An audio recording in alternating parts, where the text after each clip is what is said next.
270 लोग एवं अन्य लोग जो गिरफ्तार हुए हजारीबाग एवं अन्य जगहों से, जितने भी लोग गिरफ्तार हुए पेपर लीक के मामले में, उन सभी को प्रतिबंधित करे बीपीएससी।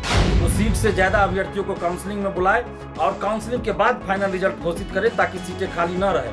और TRE 1 TRE 2 का जो भी सप्लीमेंट्री रिजल्ट हो उसको जारी करे बीपीएससी और शिक्षा विभाग आपस में सामंजस्य स्थापित करके TRE 1 TRE 2 का जितना भी बनता है सप्लीमेंट्री रिजल्ट वो जारी करे। जितने भी सिलेक्ट हुए हैं, जो शिक्षक बने हैं, उन सभी का एक बार फिर से डॉक्यूमेंट्स वेरिफिकेशन एक एक शिक्षक का हो, बायोमेट्रिक लिया जाए। TRE 2 TRE 1 का जो सप्लीमेंट्री रिजल्ट है उसको जल्द जारी किया जाए ताकि हजारों अभ्यर्थी को न्याय मिल सके। नमस्कार, आप देख रहे हैं लाइव सिटीज। मैं हूं आपके साथ रोहित। आपको बता दें कि बीपीएससी TRE 1 और TRE 2 में फर्जी तरीके से नियुक्त हुए शिक्षकों की जाएगी अब नौकरी।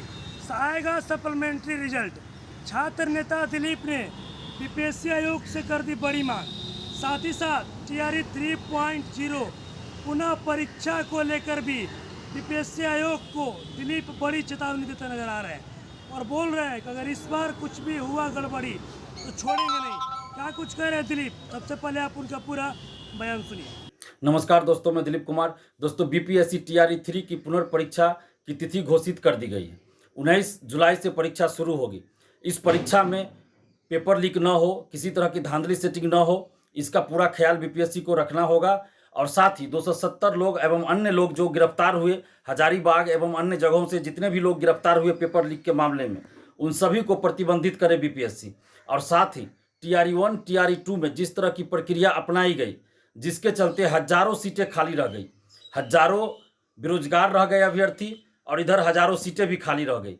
तो ऐसी बात TRE 3 में ना हो, बीपीएससी को इस पे सोचना चाहिए और ऐसी प्रक्रिया अपनानी चाहिए जिससे कि सीटें खाली न रहें।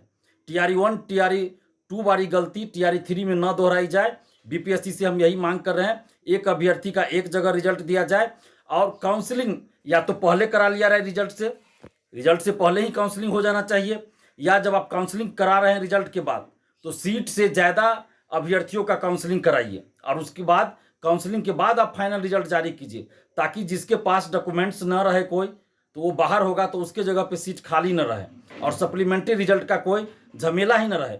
TRE 1 TRE 2 में जिस तरह सप्लीमेंट्री रिजल्ट का झमेला खड़ा हुआ और हजारों सीटें खाली रह गई, सप्लीमेंट्री रिजल्ट के नाम पर कुछ रिजल्ट दे दिया गया और बाकी हजारों सीट खाली रह गया, तो ऐसा न हो।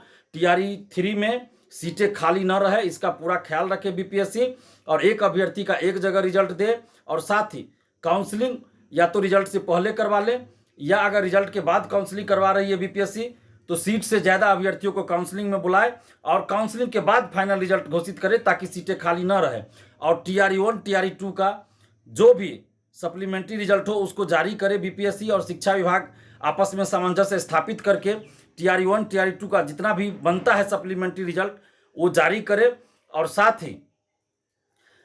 ही TRE 1 TRE 2 में हजारों ऐसे अभ्यर्थी हैं जो फर्जी दिव्यांग सर्टिफिकेट, फर्जी आवासीय, फर्जी जाति, फर्जी EWS सर्टिफिकेट लगाकर नियुक्ति पा ली है और वो नौकरी भी कर रहे हैं। तो एक बार काउंसलिंग किया जाए, जितने भी सिलेक्ट हुए हैं, जो शिक्षक बने हैं, उन सभी का एक बार फिर से डॉक्यूमेंट्स वेरिफिकेशन एक एक शिक्षक का हो, बायोमेट्रिक लिया जाए और जितने लोग फर्जी डॉक्यूमेंट्स पे बहाल हुए, चाहे वो फर्जी दिव्यांग सर्टिफिकेट लगाए हों, फर्जी आवासीय लगाए हों, या फर्जी STET, फर्जी CTET, फर्जी BEd, फर्जी DLEd, कोई भी सर्टिफिकेट अगर फर्जी लगाए हो तो उन सबको बाहर किया जाए और बायोमेट्रिक भी लिया जाए ताकि अभ्यर्थियों को न्याय मिल सके।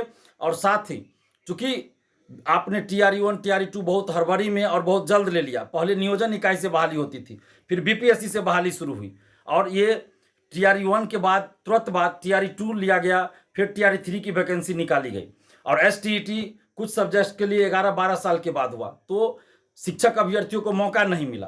तो इसलिए कम से कम 2 एग्जाम के लिए एज में छूट दिया जाए, कम से कम 2 TRE के लिए आगे एज में छूट दिया जाए, सबों को अधिकतम उम्र सीमा में छूट दी जाए। और साथ ही ये जो 3 चांस की बाध्यता आप रखे हैं इसको भी खत्म कीजिए, क्योंकि आप इतनी जल्दी TRE 1 TRE 2 और TRE 3 का वैकेंसी निकाले, आपको साल में एक वैकेंसी निकालनी चाहिए थी। एक वार्षिक कैलेंडर होता है हर भर्ती आयोग का, हर पद के लिए वैकेंसी का, लेकिन आपने 6 महीना के अंदर 3 वैकेंसी निकाल दिया, TRE 1 TRE 2 TRE 3। तो इसलिए आप 3 चांस की बाध्यता को भी समाप्त कीजिए। जब तक अधिकतम उम्र बची है, अधिकतम उम्र सीमा तक अभ्यर्थी परीक्षा दे सके, जैसा कि सिविल सेवा में है, बीपीएससी सिविल सेवा में है, दरोगा सिपाही, बीएसएससी सब में यही है कि अधिकतम उम्र सीमा तक एग्जाम देते हैं लोग। तो वैसी ही व्यवस्था शिक्षक भर्ती में कीजिए और 3 चांस की बाध्यता को आप समाप्त कीजिए, ये होना चाहिए। और TRE 2 TRE 1 का जो सप्लीमेंट्री रिजल्ट है उसको जल्द जारी किया जाए, ताकि हजारों अभ्यर्थी को न्याय मिल सके जो नौकरी के योग्य हैं लेकिन अभी भी बाहर हैं, सीटें खाली हैं और बाहर ये बेरोजगार घूम रहे हैं, इनकी उम्र समाप्त हो रही है। हजारों ऐसे अभ्यर्थी हैं जिनकी उम्र समाप्त हो गई, अब वो कहाँ जाएंगे।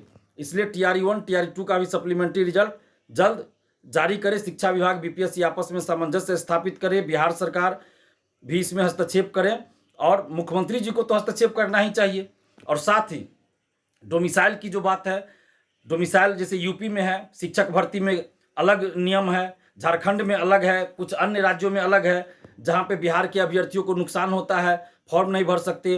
कुछ वैकेंसी ऐसा है जिसमें फॉर्म तो भर देंगे लेकिन सिलेक्शन नहीं हो पाएगा। तो इसलिए बिहार में भी डोमिसाइल संविधान के दायरे में रहकर डोमिसाइल लागू करना चाहिए और खासकर शिक्षक बहाली में तो डोमिसाइल लागू होना ही चाहिए। अन्य बहाली में भी डोमिसाइल लागू होना चाहिए। 85 से 90% आप डोमिसाइल लागू कर सकते हैं। 10% में बाहरी भी रहे और बिहार के लोग भी जनरल कैटेगरी में आ जाएंगे, बिहार से बाहर के भी, और बिहार के लोग भी इसमें रहेंगे। तो इसलिए इस पर भी सरकार को विचार करना चाहिए कि डोमिसाइल लागू हो। और महिला आरक्षण बिहार से बाहर की महिलाओं को नहीं मिलना चाहिए, साथ ही दिव्यांग आरक्षण भी बिहार से बाहर के लोगों को नहीं मिलना चाहिए। इन सभी चीज़ों पे बिहार सरकार को और खासकर मुख्यमंत्री नीतीश कुमार जी को जल्द विचार करना चाहिए और अभ्यर्थियों के हित में फैसला लेना चाहिए, क्योंकि लाखों अभ्यर्थियों के साथ, बिहारी बेरोजगार अभ्यर्थियों के साथ यह अन्याय हो रहा है। तो इन अभ्यर्थियों को, बिहार के अभ्यर्थियों को न्याय मिलना चाहिए। यही हम सरकार से मांग कर रहे हैं और बीपीएससी से ये मांग कर रहे हैं कि जल्द से जल्द आप TRE 3 पेपर लीक में जो संलिप्त है, 270 लोग हजारीबाग से पकड़े गए और अन्य जगहों से जो लोग भी पकड़े गए, सबको प्रतिबंधित कीजिए और TRE 3 में बहाली की प्रक्रिया ऐसी अपनाइए जिससे कि सीटें खाली न रहे, एक अभ्यर्थी का एक ही जगह रिजल्ट हो और काउंसलिंग में सही से काउंसलिंग हो। शिक्षा विभाग को इसका ख्याल रखना चाहिए, डॉक्यूमेंट वेरिफिकेशन अच्छे से हो, कोई भी फर्जीवाड़ा ना हो। तो अभी आपने देखा जो छात्र नेता दिलीप है, साफ साफ कह रहे हैं कि TRE 1 और TRE 2 में फर्जी तरीके से जितने भी शिक्षक नियुक्त हुए हैं, तमाम शिक्षकों की जांच की जाए, उनकी नौकरी जाएगी। साथ ही साथ देखिए सप्लीमेंट्री रिजल्ट की भी मांग कर रहे हैं और बोल रहे हैं कि TRE 3 का जो पुनः परीक्षा लिया जाएगा, अगर इस बार परीक्षा में कुछ भी गड़बड़ी हुआ तो छोड़ेंगे नहीं। और भी क्या कुछ कहना था दिलीप का, वो अपने इस वीडियो में देखा है। बस इस तरह की तमाम खबरों से तक में जुड़े रहे।